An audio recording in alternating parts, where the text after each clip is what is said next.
You know, because we like to talk about the police and, you know, with the big movement to abolish the police. This is why I'm saying right now, I've been on the abolish the police train for a little bit, mostly talking to Michael Malice, and it has a lot to do with watching what happened with the lockdowns. How many cops, not all of them, you know, NYPD actually. I think a lot of people on the right had a moment. They went through something watching those videos.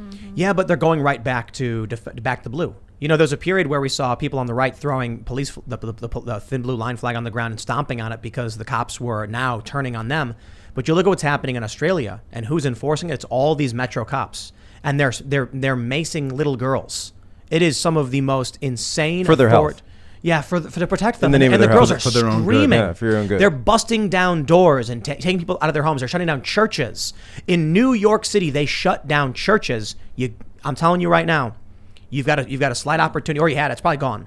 When the left kept saying defund and abolish, if every conservative said you got it, then you would avoid what's coming next. I mean, the issue there is you have a psychological difference of viewpoint when it comes to it. So the right, one of the leading planks of the right is wanting an ordered society, right? So this idea of being conservative means that you want that traditional ordered society. And so rule of law and the enforcement mechanism, the forcing function for rule of law would be a lawful and dignified police service, Of right? course. And that's the idea versus... But is that what's happening?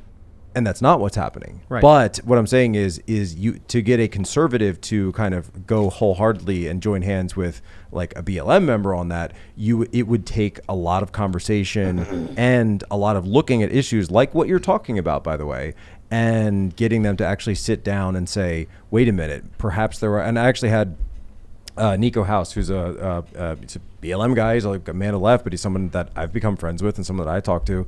And one thing that he always says is, Jack, I'm not against the rule of law. What I'm against is corruption, right? And aren't you against corruption? I said, well, yeah, of course I'm against corruption. Well, then maybe we're not as in disagreement as it seems. Yeah, the enforcement mechanism I don't think is the problem. I think the problem is these leaders who have newfound powers that no one is stopping. Absolutely not. I agree with you that the police should not be enforcing bad laws. Plus, by the way, like when you demonize the Absolutely not. police, when you Absolutely not. demonize them, Step two. good cops Step- no. leave and scrubs come through. Step one is No, the no, mayor no, saying, no, I am no. ordering all churches to shut. And so people, it takes... and it takes courage for people to say, I'm just not listening to that. Now, step It takes two courage. is the cops. The cops are playing their role. I agree with you. But step one is when the mayor says, as of today, no church is allowed to be open. Do you know, you need priests and ministers and parishioners to say, It's not this the is an police. just going to excuse. say, No, this screw is an that. I'm going to excuse. go I don't to think it's an church. excuse, though. This is I an think what he's excuse saying that is- we hear all the time.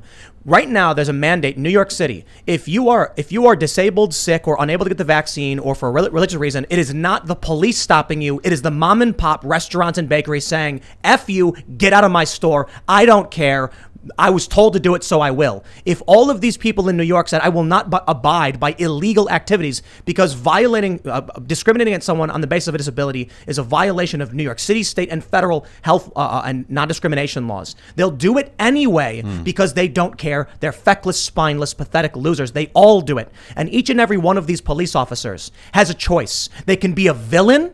When you want to be a henchman to the villain, by all means, that's your choice. No one forces these people to be henchmen. But if the cops want to come out and say, yeah, I don't care if it's unconstitutional. I don't care if it violates my oath to the Constitution. I'm going to beat that old lady so she can't go to church. It's not Cuomo who did it. It's that individual police officer. I agree with you. And they're doing it to restaurants. They're doing it to salons. They're letting prisoners go and locking up small business owners.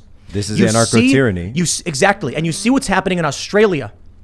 We are a few months behind where they've been. Now, we have a constitution which does provide us some shielding in this. But if police officers have already been willing to arrest and fine and block people from going to church, it's the First Amendment. So it is the they role of... don't care. It is the role of individual police officers and individual ministers, priests, parish priests, and individuals, restaurant owners, and bar owners. It is the role of the individual to say, I am not following this. When you say abolish the police, we are talking about institutions, and I would argue that the institution is not the thing at flaw right now. So I disagree with the abolish the police movement because we are talking about institutional flaws. You're absolutely right. If there is a cop who is told by the sergeant, hey, you got to go to arrest that person because they're trying to get into the bar. And they do it every time. Well, then, and that's a huge problem. Absolutely. Yep. And then enough cops are eventually going to say, I'm not doing it. But teachers are already quitting their jobs saying, I'm not following that. As Jack just mentioned, so it's an individual problem. The cops who won't do it quit. And we've seen that. And I've gotten email after email. And it's and now what do we see? Hold on. What do we see? What do we see in Seattle? We saw the cops apologizing to Antifa as they arrested the victim of Antifa violence. Crazy. I can sum all this up for anyone who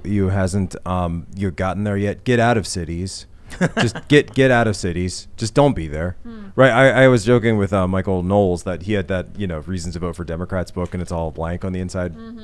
And that I was like, I should take a page out of your book and do a Get Out of Cities book, and then just have one page, Get Out of Cities. The next page, just don't be there. Get Out of Cities, just don't be there. And then 300 pages of that, which if you survival guide for the 2021 crisis. Don't be there. And I have people say, what exactly do you mean by that, Jack? And they want to drill down and kind of get into it. I said, get out of cities. But we do have institutional problems. These institutions are we used to have great broken. institutions. They're absolutely broken. Where is the ACLU? Right. Where is that was an institution. Where is, I would argue as well, where is the Catholic Church to say, sorry, we're not closing our doors? I think the problem is there are institutional failures. We're in a pandemic. Whatever you think about the COVID, whatever, but we're in officially a pandemic, I think. So we're acting like habeas corpus is suspended, like Spanish flu time, like martial law. Like we're basically under martial law right now. I don't think they've officially declared it, but that's how it. And we've suspended habeas corpus before in this country. And it didn't go very well. Like Lincoln did it during and people Civil would say, War. well, we won, right? But dissidents were locked up in World War I too. Listen, when you have Eugene Debs, when you have small business owners locked up Japanese in World War II. Yeah. When you have small business owners being arrested while prisoners are being freed, and far leftists went around causing billions in damages in big and small cities across this country, it's not a suspension of habeas corpus. It's a narco-tyranny. And the police are more than happy. I will tell you this. We already see the stories of the sheriff in Minnesota who arrested that woman because she had a cafe and she refused to shut down. If you purchase a weapon, as is your Second Amendment right, to protect yourself as riots are going on, I guarantee you these police will go to your house and they will arrest you. You mean like Kyle Rittenhouse? Absolutely. If you are concerned that a 70-year-old man was bashed over the head with a rock and left bleeding on the ground, which happened in Kenosha, and you say, I'm scared for my community, and then someone comes to you and says, how would you, you're a young man working at the YMCA, how would you like to help protect our businesses? You say, okay. And then when a man chases you, trying to steal your gun, you flee. And then when someone else fires a gun at you from behind, you turn. And when that man reaches for your gun, you fire in defense. They will lock you up. They will go to your house in Wisconsin, Black Lives Matter.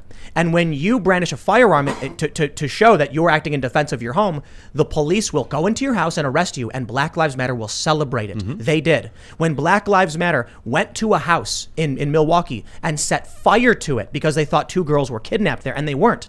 This is why a guy in his house sees the same group, and it was the same group, same activists, and thinks, I better, let them know I'm armed. Now, he shouldn't have pointed the weapon at them. That I can say. But Black Lives Matter, they were the ones who were complaining about the cops. But when the cops showed up, they celebrated it. And the cops didn't stop the rioters. What did I say a year before this? When we were still living in Philadelphia, and we were looking at the riots, I said, I tell you this.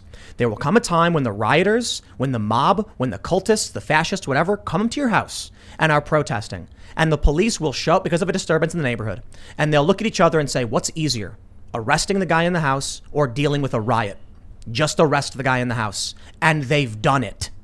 Keeping the peace. Yeah, keeping the peace. They don't care about your rights. So I look at right now, when we see a lot of these cops quitting after the defund the police stuff, I tell you this, man, the videos we see now, like the one in Seattle, Antifa is chasing a guy. He's backing up and he's saying, get away from me. And the cops come and arrest him and then say, I'm so sorry, man. Would you mind? And to Antifa. To extremists. I think, though, to only blame cops and to single out cops solely, right, is maybe a little bit, limiting in terms of how you're looking at it, right? we are looking at in our cities a symptom of a broader societal collapse of moral values, of national institutions, Well, I'm not of just national blaming cops. identity. No, and I don't think you are, but I think there are a lot of people who do that. And I think that a lot of what we're seeing now is the collapse of this and a lot of this started in the 60s. You can argue it went back further, but when it really comes down to it, if we do not have a national shared vision of what our morals are, what our national identity is, what does it mean to be American, when we are starting to destabilize these societies, like these groups, like I just wrote a whole book about Antifa, and I pointed out their role is not like they have their stated role, but then they have their actual in practice role. They destabilize systems, right? We saw this in Weimar Germany, where that was the original institution of Antifa, right? They were a red front group. The idea was destabilize the country, and then somebody sweeps in, and then someone takes power. Yep. Thanks for checking out this clip from the Timcast IRL podcast. If you want to see the full show, come back to this channel, youtube.com/TimcastIRL, Monday through Friday at 8 p.m., where you can leave comments and super chat, and we actually will read your comments on the show. Don't forget to like, share, subscribe, and if you want exclusive members-only content segments you can't get anywhere else, go to timcast.com, become a member, and we even have full bonus episodes. Thanks for hanging out, and we'll see you all next time.